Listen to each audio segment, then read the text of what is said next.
Hai guys, setelah pengantar bikin visual yang dari video sebelumnya, kita akan langsung masuk ke permasalahan atau apa namanya, langsung ke proses bikin video. Apa sih yang harus dilakukan oleh seorang yang pengen bikin konten video dan langkah-langkah apa saja yang harus dilakukannya. Nah, ini saya akan coba share beberapa langkah yang tujuannya tentunya untuk memudahkan orang untuk mulai bikin konten video ya. Ini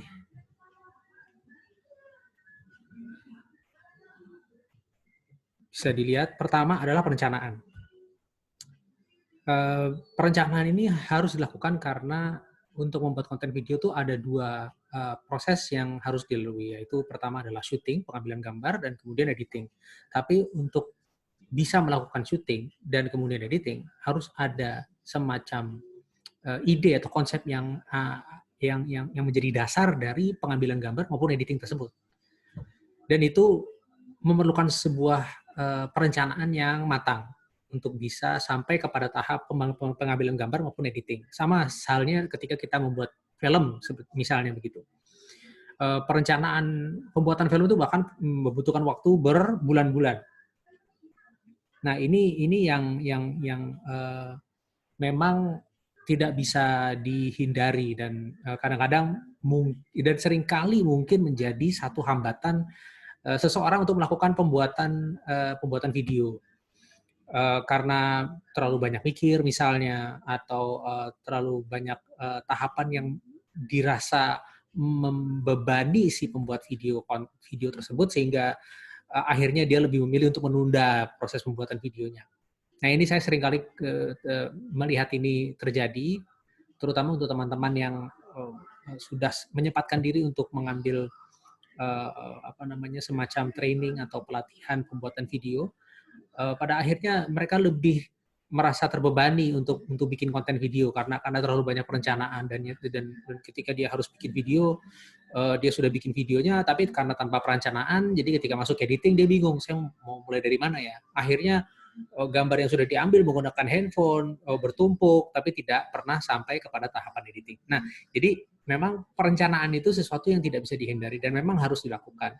Tapi sampai sejauh mana sih? Apakah kita harus sampai pada tahap pembuatan skrip? Maksudnya apakah kita harus selalu memulai proses pembuatan video dengan skrip? Untuk saat ini tentunya saya pikir tidak terlalu realistis kalau misalnya kita harus selalu menggunakan skrip. Tapi kalau misalnya dibuat prosesnya lebih instingtual misalnya, ide atau konsep yang akan dibuat itu dibuat lebih sederhana misalnya. Sama saja kayak misalnya kita nonton video TikTok gitu, terus kemudian di video TikTok itu kan sederhana sekali pembuatan videonya. Saya bisa ini melakukan ini. Tapi paling nggak itu adalah awal yang bagus. Ide atau konsep yang ada di bayangan di kepala itu sesederhana apapun bentuknya, tetap adalah sebuah ide atau konsep yang bisa menjadi dasar atau rencana yang menjadi dasar dari pembuatan atau pengambilan gambar atau pengambilan gambar dan editing untuk bisa dilanjutkan menjadi ke proses pengambilan gambar dan editing. Nah, untuk syuting sendiri kita tentunya di bagian dari apa yang saya berusaha lakukan di sini adalah memastikan bahwa pembuatan video konten itu dilakukan dengan sesederhana mungkin, menggunakan alat-alat yang sudah ada di tangan, termasuk dalam hal ini kamera HP. Editing pun begitu, menggunakan aplikasi mobile phone yang sebelumnya di video pengantar sebelumnya sudah saya perlihatkan kita menggunakan KineMaster. Kenapa menggunakan KineMaster? Karena tentunya ada beberapa fitur yang menurut saya sudah sampai pada tahapan yang cukup complicated atau canggih gitu. Nah, setelah memahami seperti ini ada 3 tahapan: perencanaan, syuting, dan editing. Kita masuk ke perencanaan. Nah, pada saat kita memikirkan ide atau konsep dari video yang akan kita buat, kita harus memahami siapa yang ingin dijangkau. Audiensnya itu siapa? Itulah yang menentukan bentuk dari video yang akan kita buat. Jadi kalau misalnya kita tidak ada bayangan, kita mau ngomong sama siapa nih? Kita mau bikin video ini untuk siapa? itulah yang akhirnya akan menghambat seseorang untuk membuat video konten yang dia inginkan. Biasanya dasar dari pembuatan video konten itu adalah ada keinginan untuk men-share sesuatu, untuk berbagi pengalaman dia ketika liburan misalnya, atau ketika dia sedang jalan-jalan gitu, dan mungkin ada ide hal-hal lucu yang ingin dia share misalnya. Dan ini bentuk dari setiap video yang akan dia buat untuk mewujudkan apa yang ingin dia share itu ditentukan dari audiens yang akan dia sasar gitu. Kayak misalnya begini, saya seorang Deddy Corbuzier, dia pengen sharing sesuatu yang menurut dia lebih banyak ditonton oleh anak-anak milenial misalnya. Misalnya Deddy Corbuzier itu akan wawancara dengan seorang yang sangat populer di kalangan milenial atau misalnya generasi Z misalnya. Siapa ya, kayak misalnya Prilly Latuconsina gitu misalnya.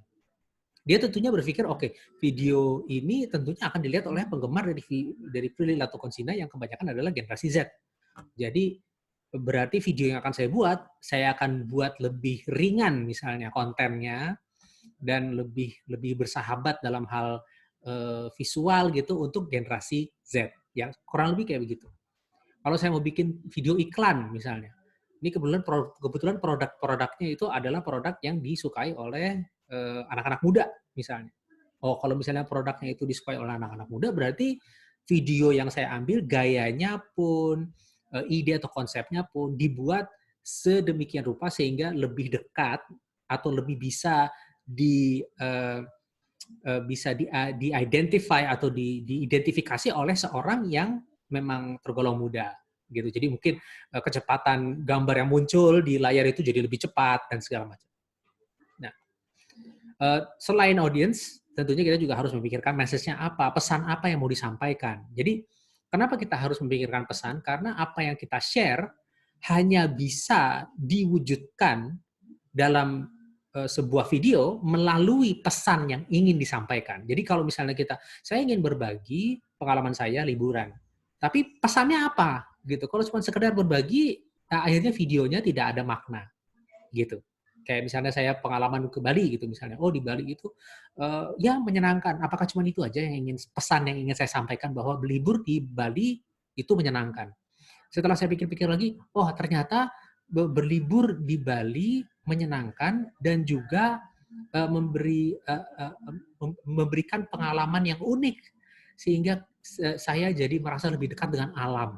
Nah, itu kan pesan yang lebih bermakna dari sekedar hanya berbagi pengalaman dan untuk menyampaikan bahwa berlibur ke Bali itu sangat menyenangkan, gitu. Terus dari sisi ide itu sendiri seperti apa sih? Apakah cukup cuman sekedar memikirkan konten? Enggak. Nah, ide ini harus dalam bentuk visual dan audio. Nah, inilah yang mungkin perlu ada semacam latihan yang dilakukan. Caranya sebenarnya apa sih? Gampang aja. Tinggal nonton banyak-banyak video dan kemudian menjadikan video-video yang kita tonton itu sebagai referensi apa yang akan kita buat ke depannya. Jadi kayak misalnya kita nonton di Instagram, nonton di YouTube gitu. Video liburan artis Will Smith liburan ke mana gitu. Saya pernah lihat video Will Smith itu naik ke gunung gitu. Nah, sama keluarganya itu ada pengambilan gambarnya, ada yang pakai drone, ada yang ada semacam testimoni gitu, dia ngomong langsung ke kamera bahwa ini adalah pengalaman pertama saya, atau waktu dia terjun dari helikopter bungee jumping, itu juga dia mulai dengan pengalaman pribadinya dia, testimoni, terus persiapan dan segala macam. Itu aja sudah ada beberapa gambaran di kepala kita gitu kan, akan seperti apa videonya. Nah, itu kalau kita mau mencoba membuat video yang kurang lebih sama, kita sudah punya referensinya di situ. Nah, itulah yang menjadi ide awal dari video yang akan kita buat. Terus habis itu kita mulai memikirkan urut-urutan dari visual dan audio yang akan kita buat itu. Gitu kan, kita udah ada bayangan ini visual dan audionya seperti apa yang bagaimana kita mau ambil, tapi urut-urutannya seperti apa. Kayak misalnya kita balik ke contoh Will Smith lagi ya, dia mau bungee jumping dari helikopter. Beberapa urutan peristiwa yang terjadi itu adalah persiapan, dia siap-siap mau berangkat, latihan dulu, terus habis itu beberapa menit gitu, kayak misalnya stretching dan segala macam, terus habis itu sebelum naik ke helikopter, dia briefing dulu dengan trainernya, dengan orang yang akan membantu dia melakukan bungee jumping itu. Terus habis itu dia naik ke helikopter, dari naik helikopter, helikopternya terbang sampai pada ketinggian tertentu, dan kemudian dia loncat dari helikopter. Setelah loncat dari helikopter, habis itu dia turun ke bawah dan dia merayakan apa yang dia baru saja alami. Nah, itu urut-urutannya ya. Nah, tapi apakah video yang akan kita buat akan mengikuti urutan itu atau enggak? Oh, saya akan kasih semacam ini dulu, semacam apa ya, teaser. Teaser itu kayak penonton itu dikasih lihat dulu apa yang akan mereka saksikan dalam beberapa menit ke depan. Jadi kayak semacam cuplikan-cuplikan yang serunya begitu di depan gitu, supaya mereka tahu apa yang akan mereka dapatkan setelah menonton video itu gitu pada akhir dari video tersebut.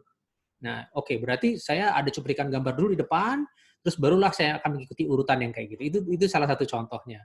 Apakah mau dibuat kebalik gitu? Bisa juga. Jadi dia loncat dulu, gitu, terus habis itu behind the scene-nya. Bisa juga. Nah, ini adalah beberapa hal dari perencanaan yang memang kita harus perhatikan, karena dengan begini, dengan memikirkan langkah-langkah seperti ini, kita ada gambaran yang cukup untuk bisa mulai melakukan pengambilan gambar. Begitu, kurang lebih begitu. Nah, setelah perencanaan, bagaimana? Kita langsung ke pengambilan gambar. Syuting ini, tadi kan kita udah bicara bahwa sudah ada urut-urutan visual dan audio yang ada di kepala gitu kan, yang akan kita buat. Nah, dari situ kita mulai memetakan langkah-langkah apa atau langkah-langkah yang harus kita lakukan untuk pengambilan gambar itu. Pertama, kayak misalnya balik lagi ke contoh yang tadi ya, dia melakukan persiapan sebelum naik ke helikopter. Perencanaan itu dia lakukan bersama dengan beberapa orang kepercayaannya dia, si Will Smith. Nah, kita otomatis berarti pada saat dia lagi briefing dengan beberapa orang-orang kepercayaan dia, berarti dia harus diambil dong gambarnya, ya kurang lebih begitu. Setelah dia briefing, terus habis itu dia melakukan sedikit stretching, diambil lagi gambarnya. Terus dia sebelum naik, dia briefing dengan trainernya, dia ambil lagi gambarnya. Terus habis itu dia naik ke helikopter, kita pastikan nih ketika dia naik ke helikopter, kita ngambilnya dari dalam. Terus habis itu ketika dia masuk, kita pastikan kita mengambil gambar sesaat sebelum dia melakukan bungee jumping. Ya, kurang lebih begitu. Sudah ada gambaran ya. Terus habis itu, nah pada saat pengambilan gambar itu, kita harus memerhatikan teknik-teknik pengambilan gambar yang yang ada dan sudah menjadi pakem dari pengambilan gambar di seluruh dunia, baik film maupun video. Terus dari sini nanti saya akan bicara lebih lanjut ya mengenai teknik pengambilan gambar, karena dengan memahami teknik pengambilan gambar itu akan memudahkan kita untuk lebih siap ketika mengambil gambar itu. Sehingga tidak ada momen sedikit pun yang terlewat dan tanpa terekam dengan baik. Ya begitulah ya kurang lebih ya. Nah, terus setelah pengambilan gambar begitu, apalagi yang harus kita pikirkan? Berbagai elemen pendukung yang juga perlu dikumpulkan, kayak misalnya foto, gambar, grafik, musik, sound effect, perlu nggak? Latar musik di background music itu, musik latar itu banyak bisa ditemukan di audio library YouTube. Itu adalah semacam situs yang memungkinkan seseorang seperti saya membuat video untuk mendownload atau menggunakan lagu-lagu atau musik-musik latar yang bisa kita pakai ke dalam video dan bebas copyright. Nah, itu juga perlu dipertimbangkan, karena tanpa itu kita akan kesulitan untuk menayangkannya di media sosial seperti Facebook. Karena ketika kita menggunakan musik yang tidak bebas copyright, itu akan langsung diturunkan. Karena nanti yang punya akan komplain, ini kan lagu saya, dia nggak pernah minta izin untuk menggunakan lagu ini sebagai bagian dari videonya. Jadi ya diturunkan, karena saya juga punya pengalaman soal itu. Nggak sengaja, bahkan di musik ketika itu ada pameran, ada musik latar yang diputar. Terus habis itu video yang saya ambil di pameran itu saya upload ke Facebook dan ternyata dalam waktu beberapa menit aja langsung diturunkan. Gitu. Jadi pastikan Anda menggunakan musik yang bebas copyright. Sound effect juga sama. Sound effect itu seperti apa sih? Kayak orang ngobrol di pasar, suasana, keramaian orang, ya, gitu. Kalau misalnya mau sampai sejauh itu ya, tapi kebanyakan dari pengalaman saya tidak banyak orang yang sampai sejauh itu. Kecuali kalau memang ide konsep videonya itu membutuhkan sound effect seperti itu. Kayak misalnya baca buku, bikin audiobook gitu yang perlu sound effect pintu dibuka atau suara tembakan dan segala macam. Foto atau gambar dan grafik ini bisa menjadi pelengkap. Sekarang bayangkan gini, video yang kita ambil sudah cukup, tapi ada beberapa bagian yang tidak sempat diambil pada saat kita berada di lapangan gitu misalnya. Tapi kebetulan ada beberapa foto yang bisa saya pakai. Apakah itu tidak bisa digunakan dalam pembuatan video? Karena ini kan video, bukan foto gitu. Bisa banget, karena sama aja. Foto tetap bisa dipakai menjadi bagian dari video. Jadi ya pastikan jangan tertutup untuk menggunakan foto dalam video Anda. Terus gambar, ilustrasi, gambar. Zaman sekarang pembuatan gambar itu sudah bisa dilakukan menggunakan aplikasi. Lagi-lagi grafik apalagi?